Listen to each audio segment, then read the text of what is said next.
You know, in the story of Elisha and the widow whose husband had, been one of the Bible college students, and now he left her with a great debt.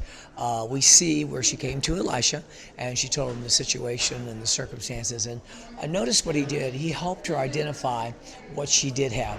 The first thing she wanted to say is what she didn't have.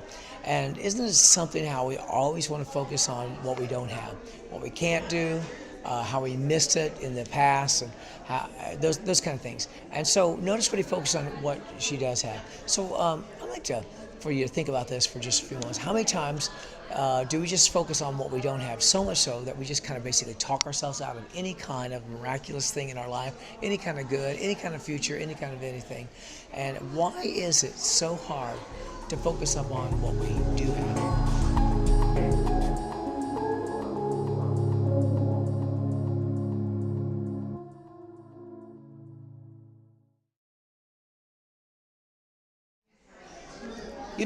It's interesting when you say, I don't have anything. What she was really saying was that she really felt in her heart that everything was just sort of filled with ambiguity. And ambiguity has a way of kind of convincing you the way things are. But if you ever really start separating it and start looking specifically at it, you're going to find that it's really not quite what you've said about it. In other words, we just kind of wash it all with ambiguity. So how many times in our life do we just say it's all bad, or it's not working, or it's not going to happen? And we have those negative things that we say, and it's just because we have taken an approach of ambiguity. So how many times in your life do you do that, and what do you think you could do to keep you from being filled with ambiguity and be more precise? Because it's in that knowledge of what is and what does exist that will cause you to be able to find the solutions.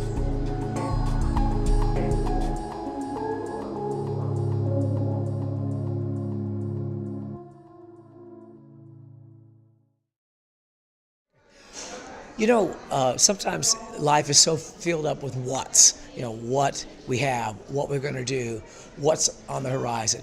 And if we live our life only concentrated on the what, we will be totally reactionary. The only way we can be proactive is understand the why.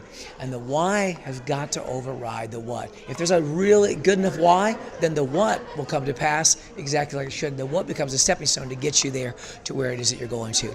And so the why must be examined, and the why must be commensurate with the will and the purpose of God. And when the why matches the will of God, I'm telling you, then the what will take care of itself. So how many times in your life, and do you have any examples where you let the what just kind of take over? And notice you'll go from what to what, but the why was never even thought about. And then how can you change that and truly focus it on the why?